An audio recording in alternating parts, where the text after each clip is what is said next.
Physio hills में आई हुई हैं डॉक्टर दिव्य प्रकाश के पास। फ़ायदा है यहाँ पे आने से? फायदा है बहुत फ़ायदा है। हाँ। डॉक्टर साहब लूटते नहीं ना हैं? हाँ? पैसा लूटते नहीं ना हैं? नहीं, पैसा नहीं लूटते। ईमानदारी से काम करते हैं हाँ, ना? ईमानदारी से करते हैं। खुश हैं ना आप? हाँ, पहले चलने लगे, नहीं चलते थे। नहीं चलती थी? पहले 5-6 आदमी लेकर रहता था। अच्छा। अब अकेले नहीं उतर कर आ जाते हैं। हाँ। हाँ।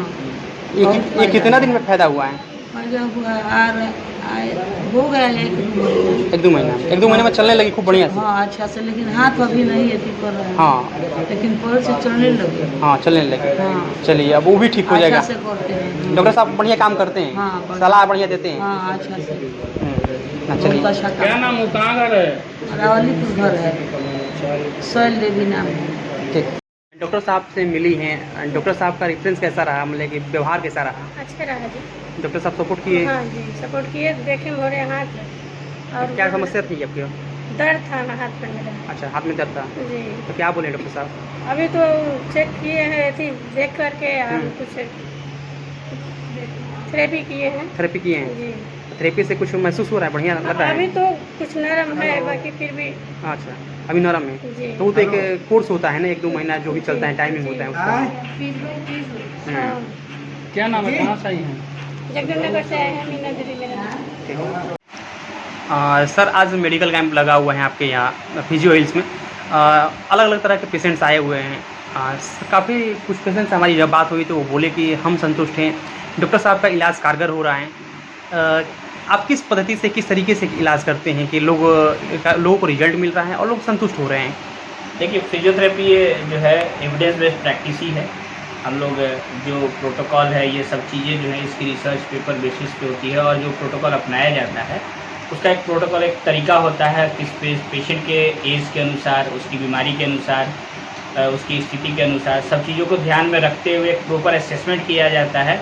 उसके बाद उसकी जो है इलाज के लिए प्रोटोकॉल बनाया जाता है। तो सभी के मरीजों का, अगर 10 कमर दर्द के मरीज हों तो सभी का इलाज 10 का अलग अलग तरीके से होता है, और अलग अलग प्रोटोकॉल और अलग अलग एक्सरसाइजेज होती हैं। तो इस तरीके से ही जो है कि जैसे हमारा स्ट्रोक है, मरीज़ जो है ये पहले जितनी जल्दी आए, सबसे ज़रूरी है मरीजों के, सबसे पहले ज़रूरी है कि बचाओ, कि स्ट्रोक हो ही ना, है ना।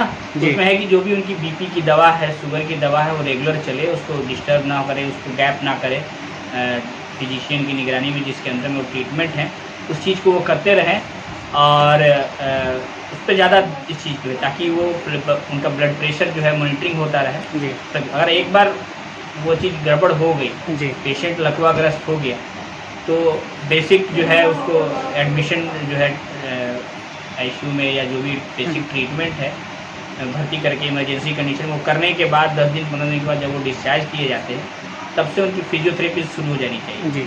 और हमारे यहाँ इलाज ये है कि फिजियोथेरेपी घर पे नहीं हो पाती है बढ़िया से, क्योंकि वो लिमिटेड साधन होगा, लिमिटेड पेशेंट अपने कंफर्ट जोन में है, लिमिटेड मॉडलिटीज़ हैं, और जो भी जा रहा है कभी कभी जो होता है कि प्रॉपर जो है पेशेंट का इलाज नहीं कर पाते हैं लोग उस कंडीशन में।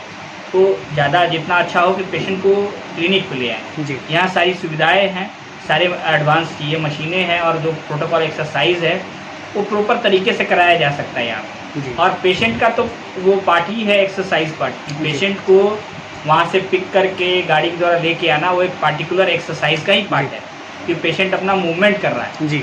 और पहला 6 महीना बहुत ही क्रूशियल है, गोल्डन पीरियड है। इसमें न्यूरोप्लास्टिसिटी होती है ब्रेन में जी। जो पार्ट गड़बड़ हो गया है उसमें न्यूरोप्लास्टिसिटी होती है। तो इस तरीके से इलाज किया जाता है। वैसे ही अभी जो ज़्यादातर मरीज आ रहे हैं लाइफ स्टाइल डिजीज से आ रहे हैं जी, कमर दर्द, घुटना दर्द, गर्दन का दर्द, ये मरीज़ ज़्यादा हैं। और इसमें पहले ज़रूरी है कि प्रिवेंशन, बचाव जरूरी है जी।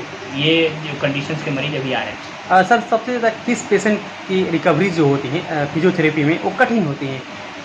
हाँ, ये स्ट्रोक पेशेंट की रिकवरी कठिन होती है, क्योंकि न्यूरोलॉजिकल केसेस है जी, और इसमें कठिन होता है। जीबी सिंड्रोम जितने न्यूरो, और बैक पेन जो है लाइफ स्टाइल में वो भी थोड़ा कठिन होता है जी। क्योंकि बैक पेन क्या होता है, लोग पेशेंट को क्रोनिक करके आते हैं, बहुत पुराना कर लेते हैं, या कभी कभी ऐसा कंडीशन हो जाता है कि नर्व का कंप्रेशन बहुत ज़्यादा होता है जी। तो उसमें भी जो है लॉन्ग टर्म हो जाता है, क्योंकि मसल वीक हो जाते हैं, नर्व का कंप्रेशन हो रहा है, तो उसको रिलीज़ होने में समय लगता है। जो भी हम लोग मॉडलिटीज़ यूज़ करते हैं उसके द्वारा या जो भी एक्सरसाइज है जी तो वो ध्यान में रखते हुए रहता है। तो जो हमारा ऑर्थोपेडिक कंडीशन है उसमें बैक पेन मोस्ट कॉमन है, क्योंकि अम्ब्रेला होता हम बोलते जी। हैं। क्योंकि बैक पेन, जैसे हमने बोला कि अगर 10 बैक पेन के मरीज हैं तो सभी का इलाज अलग अलग होगा, सभी का कॉज अलग अलग होगा, सभी की रिकवरी अलग अलग होगी। एज फैक्टर पर भी डिपेंड करता है, कितना पुराना है इस पर डिपेंड करता है। सर एज फैक्टर की बात की है तो अभी जैसे 40 साल प्लस के जो जितने भी लोग हैं उनमें सटिका कि L4 L5 की समस्या ज़्यादा निकल के आ रही है, तो सर उसके बचाव के क्या तरीके हो सकते हैं और उसका इलाज क्या हो सकता है, क्योंकि लोग बताते हैं कि इसका इलाज नहीं है।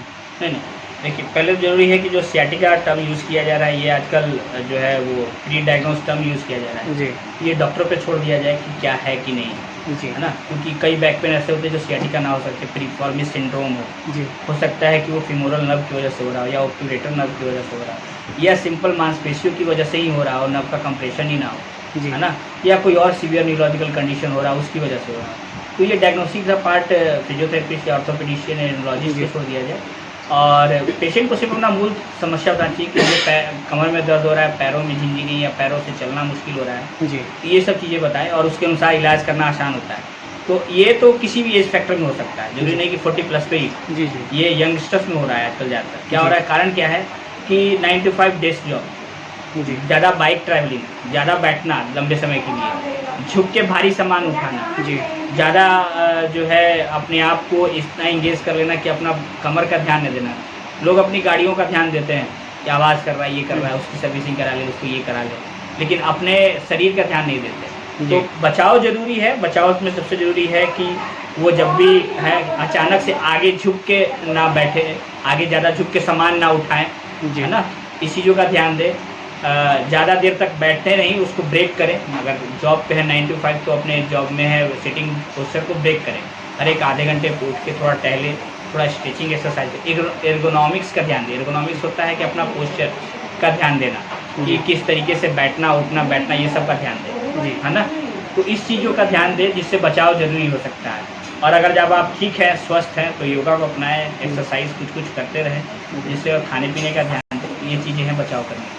तो सर ये सटिका का इलाज प्रॉपर क्या हो सकता है, क्योंकि बहुत सारे पेशेंट्स हमसे पूछते हैं कि सटिका हमें हो गया है तो उसका इलाज क्या हो सकता है। हाँ, जैसे वही जैसे हमने बताया कि वो सियाटिका है कि नहीं, ट्रू सियाटिका है कि नहीं, ये जानना जरूरी है, जी है ना। तो ट्रू सियाटिका है कि नहीं ये पहले ये जानना जरूरी है। जी उसके बाद उसकी इलाज की बात होती है और उसका बेहतर इलाज होता है कि फिजियोथेरेपी के द्वारा। जी इसका इलाज संभव है। संभव है, फिजियोथेरेपी के द्वारा संभव है, जी है ना। शुरुआत में अगर एक्यूट केसेस हो तो उसके साथ दवा भी चलती है और फिजियोथेरेपी भी चलती है। और एक्सरसाइज करके पेशेंट जो है उस चीज़ से दूर हो सकते हैं और जब दूर हो जाते हैं उसकी प्रिवेंशन भी करते हैं। जी तो वो सियाटिका पे जाए नहीं, इसका ध्यान देना जरूरी है। और जब चला जाए तो फिजियोथेरेपी से जल्द कंसल्ट करके और उसको इलाज करें। सर जो भी हमारे दर्शक देख रहे हैं, जो भी आरावासी देख रहे हैं, जिलेवासी देख रहे हैं, उन लोगों से क्या अपील होगा, क्या संदेश होगा, क्या सुझाव होगा। हाँ, जो भी इस चीज़ों से, बीमारियों से हमारे दर्शक देख रहे हैं, जो भी भोजपुरवासी देख रहे हैं, जो भी इस जिलेवासी के लोग हैं, उन लोगों से क्या अपील होगा, क्या सुझाव होगा, क्या संदेश होगा। हाँ, लोग अपना ये ध्यान दें कि जो भी परेशानियां हैं, जो घुटना दर्द, कमर दर्द या कंधे का दर्द या लकवा दर्द है, तो सबसे पहले फिजियोथेरेपिस्ट से कंसल्ट करें। लोगों की जानकारी नहीं होती है कि वो फिजियोथेरेपिस्ट से कंसल्ट कर पाते हैं, या जब फिजियोथेरेपिस्ट से कंसल्ट करते हैं बहुत समय निकल भी चुका होता है। इसलिए ये चीज़ों को जो है ठीक करने में भी हमें भी समय लगता है और परेशानियों को कम करने में। और क्विक रिलीफ पे ना जाएं, है ना। किसी भी तरह के मैनिपुलेशन से, अनअवॉइडेबल मैनिपुलेशन से बचें, क्योंकि आजकल ज़्यादा क्विक प्रैक्टिस हो रही है। जी जी उस चीज़ से बचें और प्रॉपर फिजियोथेरेपिस्ट से कंसल्ट करें, उसकी जो है योग्यता को जी देखें सर। और तभी उस चीज़ को प्रॉपर तरीके से इलाज कराएंगे तो सारी ये सब जो लाइफ स्टाइल डिजीज़ हैं उसको ठीक किया जा सकता है, उसको बचाव किया जा सकता है। और जो चीज़ें हैं इसमें काफ़ी लोगों को बदलाव आ जाता है। तो सबसे ज़रूरी है कि एक योग्य फिजियोथेरेपिस्ट से कंसल्ट करें। Thank you sir.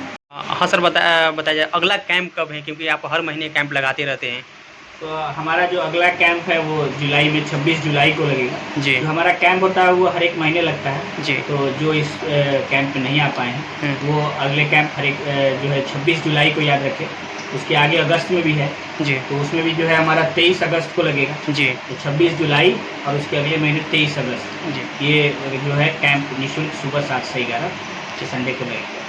शिविर आए हुए हैं। हाँ लगा हुआ है, जिसमें जो है 3 टेस्ट में एक उत्तरी है। CBC